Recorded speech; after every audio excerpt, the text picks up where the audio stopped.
그동안도 안녕하셨습니까? 벌써 오늘이 2021년 12월 31일입니다. 올해 마지막 메시지인데요. 한 해 동안도 코로나 전염병을 비롯해서 이런저런 사연들 때문에 힘든 일도 많고 이런 사건 저런 사건 참 많았습니다만은 여전히 믿는 자의 마음 깊은 고백은 감사와 찬양의 마음으로 지금까지 지내온 것 하나님의 크신 은혜라, 이런 고백을 할 수밖에 없게 되지요. 어쨌든 다시 만나 참으로 반갑고, 이 메시지를 끝으로 해서 금년 마지막 메시지가 됩니다만은 벌써 2022년 내년을 내일부터 맞이하게 되네요. 내년도도 계속해서 그동안 한 것처럼 한국 시간으로 매주 금요일 오전 10시에 새로운 메시지를 업로드하게 될 겁니다. 은혜와 진리 가운데서 여러분의 삶이 풍성해지고 교회 중심의 신앙생활이 더 활발해지고 하나님의 은혜와 축복을 더 누리는 귀한 하루하루 되시기를 간절히 바랍니다. 내년 첫 메시지부터는 하나님께서 근래 지난 수개월 동안 저한테 주신 메시지인데 153 전도운동, 그런 주제로 여러 차례에 걸쳐서 말씀이 전해질 겁니다. 하나님께서 그 메시지를 통해서 구원받지 못한 분들은 말씀과 성령으로 구원받는 경험을 하게 될 것이고, 구원받은 성도 여러분들은 정말 어떻게 복음을 전할 것인가, 확실한 충분한 복음의 구원의 메시지, 그리고 영적 성장을 통해서 복음을 전하는 제자가 되고 또 복음을 전하는 제자를 삼는 그 축복을 누리시기 바라고, 우리 목회자 여러분들은 교회 중심의 전도 사역이 되는 놀라운 전도 운동이 되는 153 전도를 통해서 교회가 크게 부흥되는 경험을 할 수 있는 한 해가 되시길 간절히 바랍니다. 저는 부흥을 이렇게 정의하고 싶어요. 그저 간단하게 말하면 숫자가 늘어가고 예수 생명이 흘러가는 그 두 가지면 전부 다가 아니겠습니까? 다시 말할게요. 교회가 날마다 믿는 자의 숫자가 늘어가고 풍성해지고 부흥되고, 또 눈에 보이지는 않습니다만은 말씀과 성령을 통해서 예수 생명이 흘러넘치는 그런 교회, 살아있는 교회, 생명 넘치는 교회, 부흥되는 교회가 153 전도운동을 들음으로 그런 준비하시고 그런 경험을 하시고 그런 복을 누리시기를 간절히 바랍니다. 오늘 마지막 메시지는 혼처리 또는 자처리, 그렇게 되겠습니다. 다시 말하면 인격에 대한 얘기인데, 사람의 구조를 먼저 간단히 얘기할게요. 데살로니가 전서 5장 23절이나 히브리서 4장 12절이 밝히 말한 것처럼 되게 사람의 구조를 영, 혼, 몸 이렇게 말할 수 있겠습니다. 영, spirit, 하나님을 관계하는 영적 세계를 접하게 되는 영, 그렇게 말하죠. 혼, 이게 보통 자아, 인격, 그렇게 말할 수 있는데, 정신세계, 지정의, 의지로 결심하고 인생을 살아가는 바로 영적 역사가 혼을 통해서 삶의 현장에서 나타나는 겁니다. 혼, 소울, 그렇게 되죠. 그 다음 몸, 바디, 우리 육체, 몸을 가르치는데, 이 몸은 물질세계에 접촉하는, 하나님께서 우리 몸을 통해서 이 세상을 살게 만드는데, 종합하게 되면 하나님의 영적 역사가 혼을 통해서, 몸을 통해서 현실과 접촉을 해요. 삶의 현장에서 주님의 거룩한 뜻과 능력과 메시지의 영향력이 밖으로 나타난다, 그 얘기입니다. 이렇게 정리를 해두고, 혼 처리가 왜 중요하냐, 자아 처리, 인격 처리 문제죠. 우리가 믿음으로 거듭날 때 영은 완벽해요. 옛사람은 십자가에서 예수와 함께 이미 죽어버렸고 이전 것은 지나갔고 새 생명이 돼서 주의 성부 성자 성령님이 영 안에 와 계십니다. 그러므로 성경 말씀 가운데서 고린도전서 1장 30절에 말한 것처럼 지혜와 의로움과 거룩함과 구원함이 영 안에 다 들어왔어요. 영은 영원히 죄를 짓지 않아요. 왜냐하면 하나님의 씨가 들어왔고 그러므로 악한 자가 만질 수 없다. 성경이 그렇게 말하고 있죠. 그런데 우리가 충분하게 영적인 삶을 살지 못하고 항상 거룩하고 의롭고 선한 삶을 살아가야 할 텐데 그래서 살지 못한 큰 원인은 뭐냐면 육신 뜻은 혼에 대한 얘기인데 바로 에고, 자 문제죠.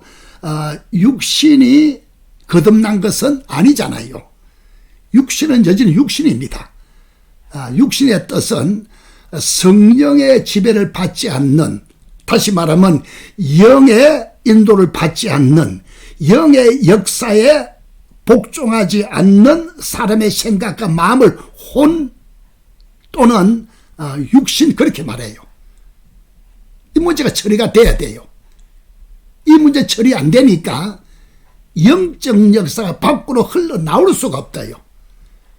영 안에 거룩한 생명이 하나님께서 함께하는 그 생명이 그리스도의 그 거룩한 생명이 밖으로 흘러나오지 못하므로 정말 예수 믿고 구원받았지만 삶의 현실은 여전히 육신 때문에 죄를 짓고 육신 때문에 삶이 흔들리고 육신 때문에 만족한 신앙생활을 할 수 없는 것입니다.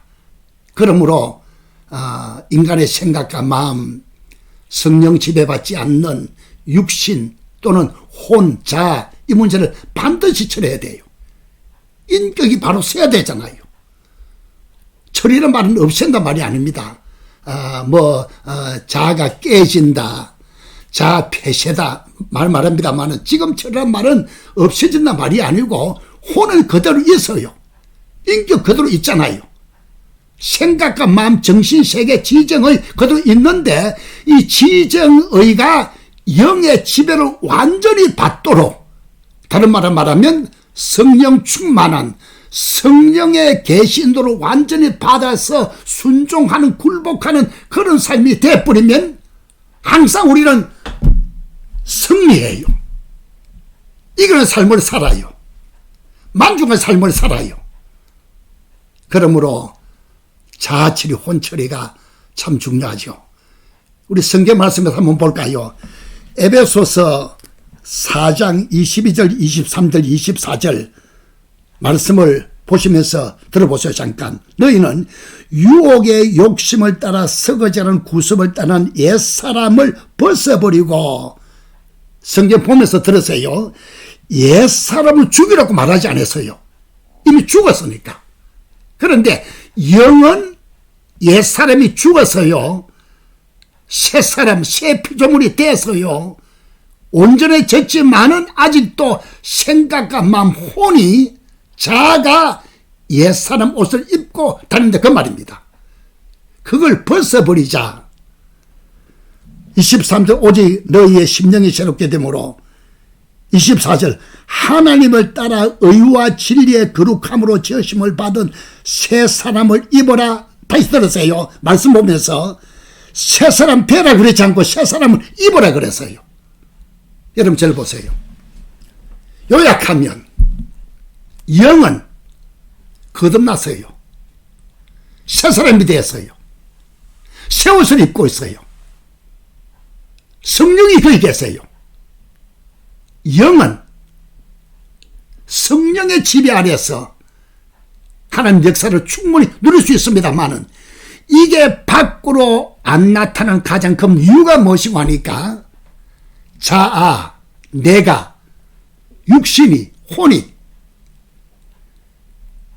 거듭난 상태가 아니기 때문에 거듭나기 전에 예수님 만나기 전에 옛날 습관과 버릇이 그대로 남아있어요. 묻어있어요. 또 뿐만 아니고 지금도 이 세상 삶을 통해서 오만 가지 영향을 받잖아요. 말씀과 관계없는 비성경 영향을 많이 받아요. 뭐 텔레비를 본다든지 영화를 본다든지 또 누가 대화한다든지 이런 사건 저런 사건을 통해서 여전히 혼은 건강하지 못해요. 다른 말로 말하면 아까 본 것처럼 옛사람 옷을 걷어 입고 산다 그 말입니다.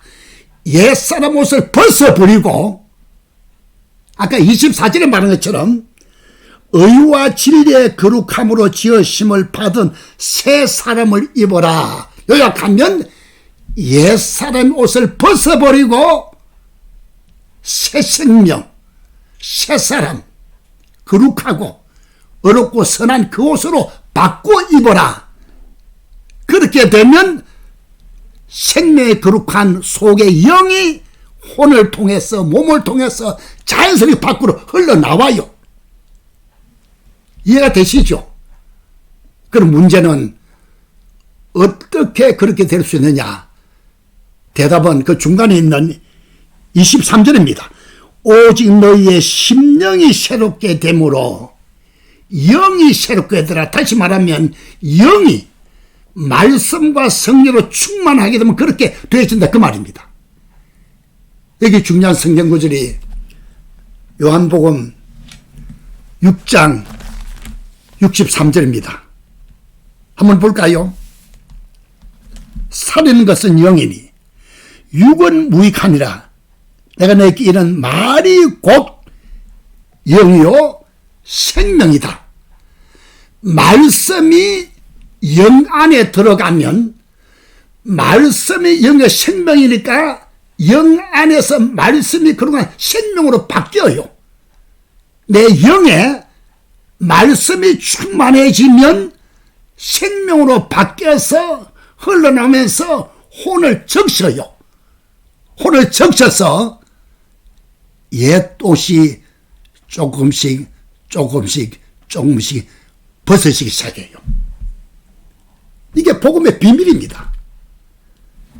인간의 정신세계, 지정의 결심을 무슨 수련이나 결심이나 뭐 윤리도덕적인 교훈을 통해서는 어느 정도 변할지 모릅니다만 근본 해결이 안 돼요.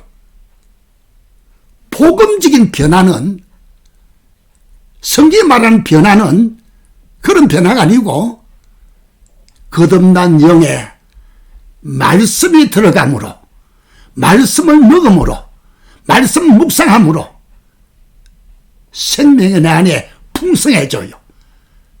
생명이 밖으로 넘쳐 흘러나오면서 혼, 정신, 인격, 생각과 마음을 적시고 젖으면서 점점 옛사람 옷이 벗겨져 나가요.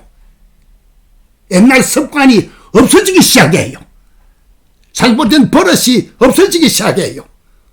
그래서 표현이 좀 이상합니다만은 혼이 흐물흐물해가지고 자연스럽게 영 안에 있는 생명이 흘러나오기에 부족함이 없는, 불편하지 않는 그런 역사가 나타납니다. 이걸 종합적으로 정리하게 되면 정말 그리스도가 내 안에 계십니다. 우리 거듭난 영을 가지고 있어요. 영생을 소유했어요. 새 피조물이에요. 하나님의 생명이 들어왔어요.